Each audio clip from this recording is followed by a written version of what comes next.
January 6th pardons. This was a huge topic on Donald Trump's inauguration day. For good reason. I understand the severity of January 6th. I understand how dangerous it is to have a president who doesn't want to do the peaceful transfer of power and who knowingly lied and said that he lost or said that he won this election. How dangerous it is. I mean, he didn't go to jail. So, like, we're already fucked, right? He didn't go to jail. So, we're fucked. But the fact that all of these people were pardoned is dangerous because they did political violence once, they will do political violence again. J.D. Vance said that he did not want violent offenders to get pardoned. I hate to tell you this, guys, but when I heard him talk about that, I said I agree, right? If you're going to look at this on a case-by-case basis, you have to look at nonviolent protesters. If someone was there exercising their First Amendment right, regardless of whether or not I disagree, the act of them being in Washington, D.C. does not necessitate them going to prison. However, when you have people who are assaulting police officers, there was a police officer who got tased multiple times. When you have Enrique Tarrio, the mastermind of this, the facilitator of this, being able to walk free, there is no law and order. It does not exist. If you do a crime, if you break the law, you have to serve a punishment that is proportional to that law. If we want the facade of being a developed nation, this has to be enforced. And now, of course, Donald Trump walked it back. He was pressed by a reporter on this question, basically saying, like, we're going to look at it on a case-by-case basis after the reporter asked whether or not he feels that violent offenders should be pardoned. But you can't undo a pardon. He levied these. He commuted a bunch of sentences. These people are out. These people are out and about. It's gonna get really dangerous. This article is courtesy of the Associated Press. I almost left it out of the video because I'm a dumbass. After President Donald Trump pardoned around 1,500 January 6th Capitol rioters on Monday, far-right activists cheered the move and said it strengthened their loyalty to him. Some also borrowed from the president's own rhetoric, calling for retribution. Quote, "We'll never forget, we'll never forgive. You can't get rid of us," a California chapter of the Proud Boys posted on Telegram. Another quote, "You are on notice. This is not going to end well for you," read an ex-post from one pardoned rioter addressed to anyone still, quote, "attempting to hold my brethren hostage." Enrique Tarrio, the former National Proud Boys leader whose 22-year sentence on seditious conspiracy charges was pardoned by Trump, went on the podcast of conspiracy theorist Alex Jones after his release. Quote, "The people who did this, they need to feel the heat. We need to find and put them behind bars for what they did." These people are mentally ill. They are unwell. They need medical treatment. They have been brainwashed into thinking that you can do something wrong and not have consequences for it. It is a horrible precedent. This is also completely hypocritical because Donald Trump is letting cop assaulters out of prison. There was someone who was at January 6th who was a convicted child sex offender. Like, these are dangerous people that you're allowing to walk free. The pardons and rhetoric of retribution from some of those released this week is raising deep concerns among attorneys, federal investigators, and experts who follow extremism. The worry that the indiscriminate release of everyone charged in the riots could embolden extremists and make political violence more common, including around contentious political issues such as border security and elections. Keep in mind, the most frequent perpetuators of political violence are far-right extremists, at least in the United States. The leading domestic terrorists are on the far right. It is only going to get more dangerous because these people are allowed to walk free. They now have a God complex that nothing can happen to them as long as Donald Trump is president. And they are going to do whatever they feel is best for him. Quote, "This move doesn't just rewrite the narrative of January 6th, said Heidi Beinrich, co-founder of the her last name is Byrick, I apologize, a co-founder of the Global Project Against Hate and Extremism. It sets a dangerous precedent that political violence is a legitimate tool in American democracy. Political violence, at least by the ruling class, has always been a legitimate tool in American democracy. That much is true, right? When you look at how the police force operates, when you look at how the military operates, when you look at how intelligence agencies operate, it's always the ruling class that does the violence. And then you get one instance in Luigi Mangione, who does political violence for a left-leaning cause, and he gets slapped with terrorism charges. That is the issue. This is what's so dangerous about Donald Trump, and how there is no one in his ear to tell him the fallout of what his actions do. There's no one to try to pump any logic into the situation. Plenty of the charges filed in the sprawling investigation didn't involve violence, and many who received clemency ready to move on with their lives. I will reiterate, nonviolent protesters did not deserve not to be pardoned. It's the violent protesters that are the issue. But for some, it could become a megaphone, said Michael Primo, director of the documentary Homegrown, which followed 3 right-wing activists, including a Proud Boy who participated in the riot. I'm sure that was the mustiest, smelliest documentary this guy has ever produced. Quote, this is going to build that base of support so when the next election cycle comes around, there's the potential for Trump to hold on to power or to ensure his successor comes into office. I don't think J.D. Vance would say no if Donald Trump told him to say that he won the election, even though he lost. I don't think J.D. Vance has the balls to go against Donald Trump. Mike Pence, for as freaky as he is, as much of a demon as he is, and as much as I fucking despise him, he at least believed in the institution of the American election. I don't think J.D. Vance has that in him. Trump's sweeping clemency order on Monday delivered on a campaign promise for the rioters he frequently referred to as patriots and political prisoners.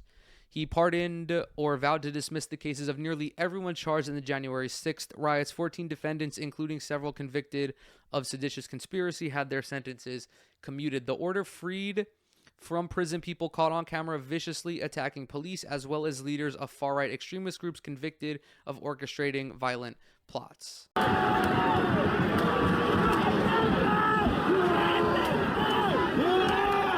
is a guy. These are January 6th protesters swinging, I don't know if that's a hockey stick, at the Capitol Police. This is assault. Like, this is pretty cut and dry. This is assault, and potentially even assault with a deadly weapon. And these instances are just entirely disregarded. To continue, as well as leaders of far-right extremist groups convicted of orchestrating violent plots to stop the peaceful transfer of power after his 2020 election loss. It also pardoned rioters who had been convicted of obstructing an official proceeding and already served their terms. Among them is Jacob Chansley, who became widely recognized for the horned fur he wore during the riot. This is the QAnon shaman. He celebrated this news by tweeting, "Now I'm going to buy some motherfucking guns." This is a totally sane, a totally mentally stable individual who is going to be allowed to purchase an assault weapon. This is bad. Straight up, this is bad. This is horrible. This is Al-Qaeda. These are American ISIS members. Former Metropolitan Police Officer Michael Fanone, who lost consciousness and suffered a heart attack after the rioters shocked him with a stun gun, said he tried and failed this week to obtain a protective order against those who assaulted him and have been let out of prison. Let's see if there's a video here, a graphic video. There is not. Or maybe there is. Hang on. Associated Press.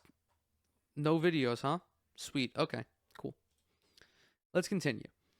The problem is that he couldn't determine where his assailants live now. Information Trump's Department of Justice would have given him if the agency still considered him a victim. Yeah, well, I'm gonna go ahead and finish the article before I start talking about stuff that might already be in here. Because of the pardons, he and his family are left to fend for themselves. We have no recourse, he said, outside of buying a gun. And they will go after this guy. Make no mistake about it. These people will commit murder in the name of Donald Trump. This is how far right people operate. This is how far right leaders operate. They've been able to brainwash some of their supporters to such a degree that they will carry out acts of violence on their behalf. Barb McQuaid, a former U.S. attorney in Michigan who has written critical, I can't read. I still can't read, dude. This is crazy. Who has written critically of Trump's messaging, said she worries the pardons of even violent offenders send a signal that, quote, political violence is acceptable when it's committed in the service of the leader. This has already been established in the United States, except now it applies to the 99%. This is the only difference. Many of the pardoned rioters and others who organized events around January 6th responded to the news with devotion to Trump. Quote, I would storm the Capitol again for Donald Trump.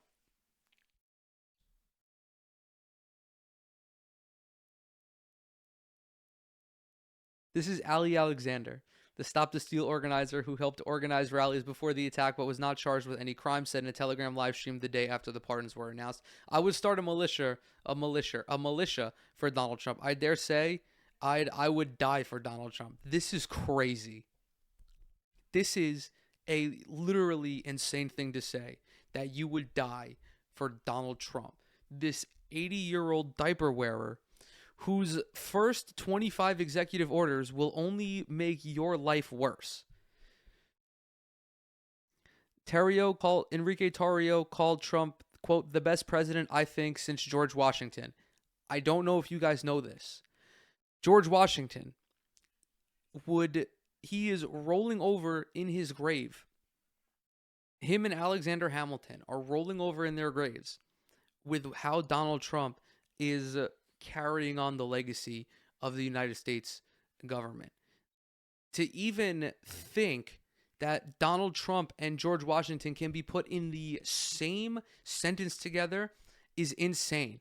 And it gets rid of any semblance of logic and intelligence in this argument. George Washington voluntarily stepped down from the presidency after 2 terms because he did not want it to turn into a monarchy. They fought for their independence from a monarchical government. And now we have Republican lawmakers instituting amendments to the Constitution that would allow Donald Trump to serve for a 3rd term. Keep in mind, this is after Republicans wrote it into law to not allow a president to serve for more than 2 terms because they were getting their fucking butt cheeks clapped by FDR in every election. There is no planet, there is no simulation in which George Washington and Donald Trump are even close to each other. Quote, I love you, I love Elon Musk. And I love President Donald Trump, and I'm happy that all of us are going to be working together to make America great again. Nightmare blunt rotation. He said this during his interview with Alex Jones. Legitimately, this is the worst blunt rotation anybody could ever conceive of. This is also like the pedophile convention. Tarrio wasn't in Washington when members of the Proud Boys joined the riot, having followed a judge's order to leave the city after being arrested on charges that he defaced a Black Lives Matter banner during an earlier rally. During his sentencing, he called January 6th, quote, a national embarrassment, apologizing to police officers and lawmakers and insisting he was done with politics. Okay, cool. So he's a liar. Either that or he was just pretending to lie because this guy had a whole fucking manifesto. This guy cooked up a whole fucking script about how he's going to undo the U.S. government. Stuart Rhodes, the founder of the Oath Keepers, who was found guilty of orchestrating a weeks-long plot that culminated in his followers attacking the Capitol, told reporters that January 6th should be remembered as Patriots' Day. These guys are such losers, dude. You want a holiday You didn't even do the job. You didn't even finish the job. Donald Trump was not president after this. These guys are such fucking losers. These are the same folks who celebrate the Confederacy, even though the Confederacy lost. Isaiah Stewart has been an NBA basketball player for longer than the United States, than the Confederate States of America was a country. These people are fundamental losers. Quote, I'm only guilty of opposing those who are destroying the country, said Rose, whose 18-year sentence on seditious conspiracy was commuted. We stood up for our country because we knew the election was stolen. Biden did not get 81 million votes. But this election was not stolen. These guys are losers. Straight up. These guys, Donald Trump, all of the Republicans involved in the fake elector scandal, they're just losers, okay? Sometimes you win and sometimes you lose. And if you're a sore loser, I have no respect for these people. These people are losers and they're clowns. The results of the 2020 election were affirmed by reviews, recounts, and audits in all of the battleground states where Trump disputed his losses. That included Arizona and Georgia, which at the time had Republican governors and secretaries of state. Fun fact about the Arizona audit, if you guys remember this, they did an audit, and Biden actually, they found out that Joe Biden had won by more votes the second time. Trump's own attorney general said there was no evidence of fraud. For all of the things that the American democratic system is, secure is one of them. Like, voting, there are very, very few instances of voter fraud. Are there some? I'm sure there are. You know, I'm sure that with ever how many people of voting age there are, some folks are doing some wacky shit. I mean, weird that in 2024 there were bomb threats sent to polling places in majority black communities, and that was talked about barely at all by the national media, even though that is probably more of election interference than anything that happened in 2020.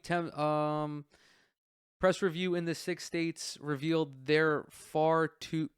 What the fuck? And an Associated Press review in the 6 states revealed there are far too few cases of potential fraud to have any impact on the outcome. This is the thing. Presidential elections, the larger the margin of victory, the less likely there is for voter fraud, because you're just not going to magically find 5 million votes. Look at what happened in 2000 when George Bush stole the election, right? There was a slim margin in Florida. They went back, recounted the votes, moved the deadline forward so that way the votes couldn't be recounted because they knew it was bullshit. And there you go. George Bush is president. The final tally in this election was like 1.5 percentage points, which is one of the smallest margins of victory in modern American history. There is more of a case that could be made that election fraud was done by the Republicans this year than by the Democrats in 2020. It also just greatly underestimates the incompetence of the Trump administration, particularly with COVID. If the COVID pandemic never happened, he would have been president again in 2020. Rhodes visited Capitol Hill on Wednesday to advocate for the release of another defendant, Jamie Raskin, a Maryland Democrat who was on the House committee that investigated the attack, questioned whether he and other defendants had been reformed by their shortened sentences. Quote, these people are definitely not innocent and they haven't suffered any procedural unfairness. So the question is, are they contrite? Are they contrite? Are they repentant? Are they reformed? Or do they still pose a threat to police officers and to government in different parts of the country? I'm going to say no, because we have people who are saying they would die for Donald Trump. We're having people who say that they're going to go buy guns now that they're free.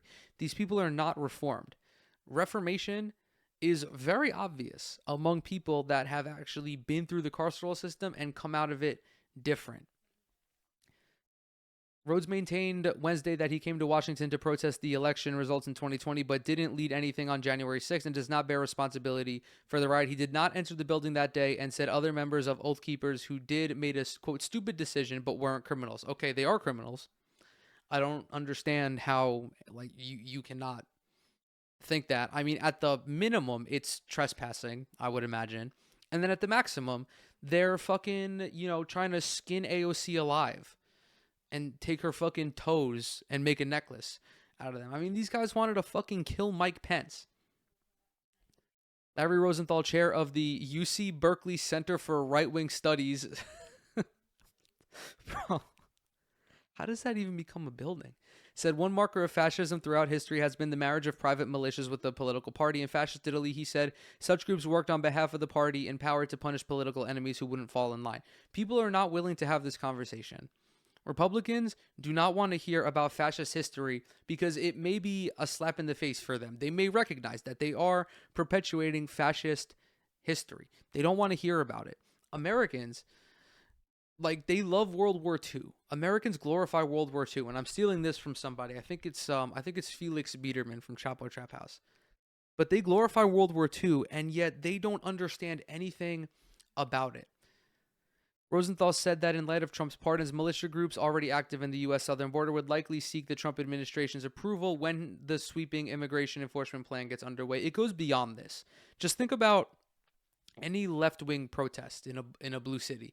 These militias are going to show up and try to kill people. Right? We've heard rumors that, one of the questions during Pete Hegseth's defense hearing was, would he allow Donald Trump to direct the military, or would he direct the military, the National Guard, at Trump's request to shoot left-wing protesters in the leg? This is what we're going to see more of. The question, he said, is whether Trump's administration will bring them into the fold. I 100% think so. I 1,000,000% think that Donald Trump will be having lunch with Enrique Tarrio. These people will fucking get into the West Wing faster than Jonah Ryan. Asked Tuesday if there was room for the Proud Boys and Oath Keepers in his movement, Trump said, quote, well, we'll have to see. They've been given a pardon. I thought their sentences were ridiculous and excessive. If you thought no on this, you would have said no. But Trump loves loyalty. That is the one marker of this administration. If you are willing to glaze, if you are willing to do tricks on it, if you are willing to go for the gold at the dick-sucking Olympics, Donald Trump will respect you for that. He does not respect dissent. He does not like when people tell him no.